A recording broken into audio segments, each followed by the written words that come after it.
Gen Z అన్ని గమనిస్తుందని మాజీ మంత్రి జగదీష్ రెడ్డి స్పష్టం చేశారు. యువత భవిష్యత్తు నాశనం చేసిన వారిని బొంద పెడతామని అంటుందన్నారు. బీఆర్ఎస్ వర్కింగ్ ప్రెసిడెంట్ కేటీఆర్తో నిన్న యువత కలిసి ఉండటాన్ని కాంగ్రెస్ బీజేపీ జీర్ణించుకోవడం లేదన్నారు. తెలంగాణకు ఏం జరుగుతుందోనని ప్రతిక్షణం బీఆర్ఎస్ అధినేత కేసీఆర్ గమనిస్తున్నారని స్పష్టం చేశారు. జెన్జీ అన్ని చూస్తూనే ఉంది. ఎవడు తప్పో ఎవడు ఒప్పో, ఏవి నీళ్ళో ఏవి పాలో తేల్చుకునేదానికి ఉంది. హంసల్లాగా నిర్ణయిస్తాం. రేపు మీ భవిష్యత్తు మా భవిష్యత్తును నాశనం చేస్తున్న వాళ్ళు ఎవడో గుర్తుపడతాం, వాళ్ళని బొంద పెడతాం. మా కొరకు పనిచేసే వాళ్ళని భవిష్యత్తునే మేము కూడా తీసుకొస్తామని చెప్పి ఆ భయం నిన్న కనబడది. కేటీఆర్ వీళ్ళందరితో పిల్లలతో కలిసి ఉన్నాడు.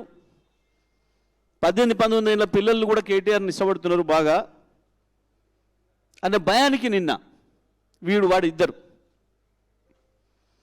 మీరు ఎవడు ఎన్ని మాట్లాడినా, మీరు ఎన్ని శాపనార్థాలు పెట్టినా కేటీఆర్ కేసీఆర్ల పైన ఇంకా వాళ్ళ ఆయుష్ పెరుగుతుంది తప్ప మీ పిల్లి శాపనార్థాల వల్ల ఉట్టి దిగదు, ఏమీ కాదు.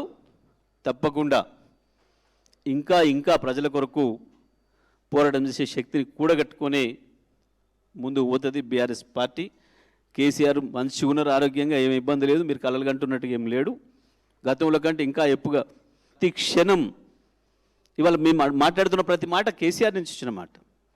మేము వేసే ప్రతి అడుగు కేసీఆర్ ఆర్డర్తో వచ్చే అడుగు. అది మేము కన్నెపల్లికి పోయినామా, అది లగచర్లకు పోయినామా, అది మహబాద్కు పోయినామా, అది ఆదిలాబాద్కు పోయినామా, కేటీఆర్ ఎవరం పోయినా ప్రతి క్షణం మనకంటే తెలంగాణ ప్రయోజనాల కొరకు తెలంగాణకి ఏం జరుగుతుంది అని కనిపెట్టడంలో కేసీఆర్ను మించిన కాపలా కుక్క ఏది లేదు ఈ ప్రపంచంలో. కేసీఆర్ గారి ఆశీస్సులతోని తెలంగాణ యువతరం మద్దతుతోని కేటీఆర్ కూడా ఇంకా ఇంకా ఇంకా ఇంకా ఇంతకంటే ఎక్కువ పోరాట శక్తిని కూడగట్టుకుంటాడు.